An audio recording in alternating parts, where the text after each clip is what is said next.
MLA అరవ శ్రీధర్ తనని ఫోన్లో మాట్లాడి అభినందనలు చెప్పినందుకు గాను తన ఫోన్ నెంబర్ తీసుకుని, అంటే ఫేస్బుక్లో పెడితే దానికి తన ఫోన్ నెంబర్ తీసుకుని తనని ఆ పైన కలిసి, వద్దన్నా సరే కలిసి కారులో తీసుకెళ్లి అత్యాచారం చేశాడు.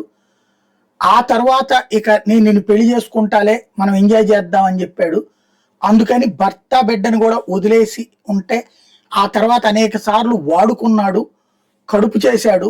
చివరికి అసెంబ్లీలో కూర్చుని అసెంబ్లీ నుంచి కూడా వీడియో కాల్స్ చేశాడు. ఇతని ప్రవర్తన అనుమానం వచ్చినప్పటి నుంచి నేను ఇక వీడియోలు రికార్డ్ చేస్తూ వచ్చాను.